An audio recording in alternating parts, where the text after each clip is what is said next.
Okay, everything's all cleaned up again. Okay, here's the rods. Let's go check these to see how round and sizing is right now. I didn't measure the crank pin, so I don't really know the sizing, but you can at least see what the out around is. So if that dial moves, it's a bad sign. There you go.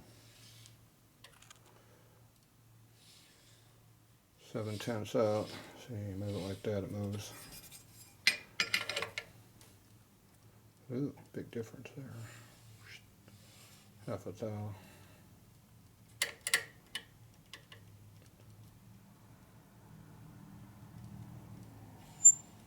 Yep, about 6/10. See, that's it. See the number we're on right now? About 4. You flip around 180 degrees and put it back up on there. And see, we're down to 9. So that's 5. That's half a thou around from one side to the other. And we're only moving it from one side of the race to the other side, right? Those 3 pins there, so it's measuring this. There you go. Nice. So it's tapered in and around. Okay, let's see what we got to do on this one. Half a thou. That's pretty good. About 4/10. Oh, geez, not even close. Oh, it's round though. Yeah, look at that, round. Within a tenth on round, but oh, fell off the race there.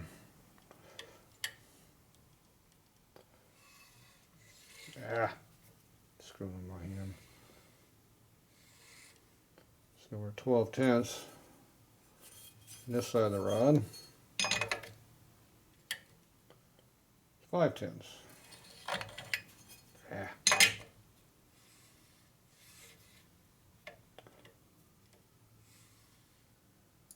4/10 out around. So that's 5/10 this way. So you flip it around the other way. 12/10 and round. Nice. Nothing like being equal. Oh, trying to drop. And this one was what, 8/10 on the outside? Yeah, this one was 8. Ooh, and it goes to 18. Yeah. So more than likely these will have to have new races put in there. I might be able to save them at 1 over, depending on what the crank pin diameter is. We don't know what the crank pin diameter is. Grab the mic here, we'll find out. See if we can save these rods for, well, save the races that are in the rods. The rods are savable, it's just the races are in them. Alright, I'll go back here and figure out what we got here. So these are the old style S&S rods, the way they used to make them. The nice strong ones. Not much for those new ones they make. Okay, here's everything all cleaned up now. And here's our crank pin. This would be fun to do with one hand.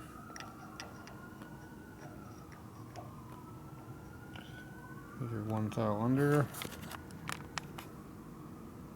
Yep. Yeah, so 1 and 1 and that's 3. Yeah, that's right there at the limit for me saving it. If I luck out, I might just make it. I could probably do it, but it's going to be a little bit 1 over bearings. It'll be right at the limit though. So that 12/10 is actually too much. So, oh well. Oh, hold on, we got 1 under. No, it's 1 under. Got clearance, puts it 0. Yeah. At 18, it went up to 17 or 18. We got until 20 to clean.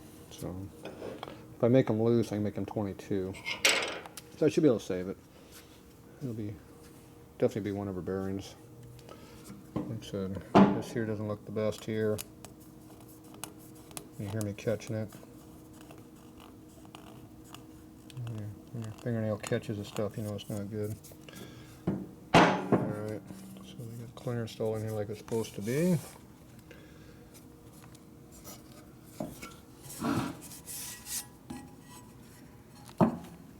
Really don't have any more clearance cut through there, but oh well. I like drilling this hole all the way through the bottom so the oil drains right into the crank here, lubricates the bearing, and stays off the flywheel as much as you can. When it drops down here, it goes all over the flywheel. Sucks up more horsepower, so I just take this hole and go straight through, all the way through the whole deck. So I do it. I like it better that way. If this is flush across here, this insert's tight. This is nice and flush as machined, so this is a good case. A lot of times you'll feel a step in there and it means the case is, this casted insert's moving. Which means the case is no good. Obviously this lip's all broken off, but it's very unevenly worn. Helical sticking up. Nowadays I got a gasket that goes in there to probably seal that up pretty good, but coming through here is going to be bad. So ideally you have to machine this down here a little bit to flatten this out. This insert needs to go in deeper. So if you want this thing to not leak, if it's not a belt drive, this here probably needs to be looked into. So just put it in a machine and cut it on down a little bit until it cleans. Otherwise, lots of goop might do it, but probably leak. This side here is machined good here. This needs a case race. These holes all look pretty good. This one here, you can see how it has a helicoil in there. This looks like a helicoil.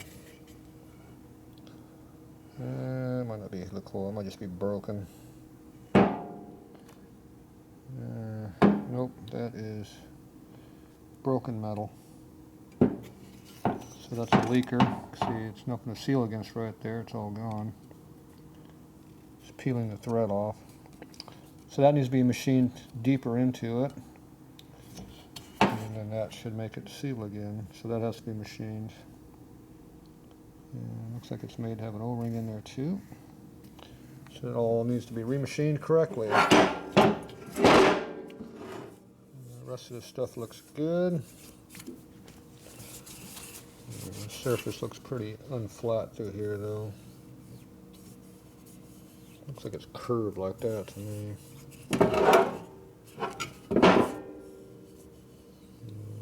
My guess is probably not the best in the world.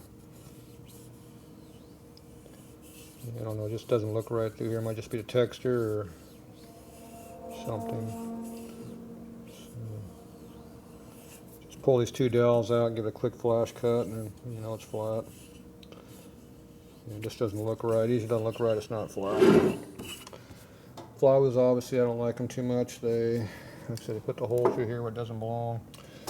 They're all full of holes that are not good. It's the early weak tapers, which is great if you have a pan head, because that's what these are for. But if you got a shovel, there's no reason to be running these early flywheels. So we'll see what we're going to do about those. The pinion shaft's bad.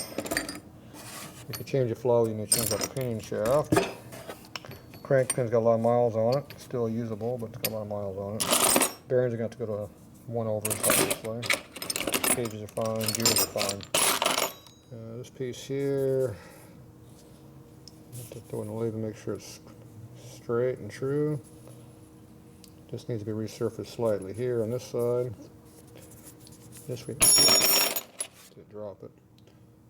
This I can probably polish it out and be fine. It's got the good steel cages, which I like.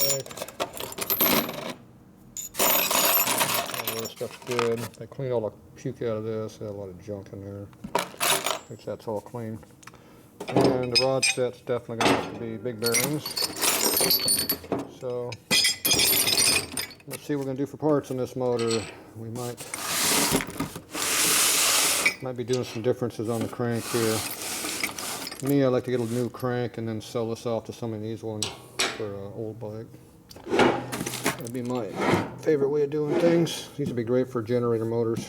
That's what you need for a hot rod generator motor, a 4 3/4 stroke.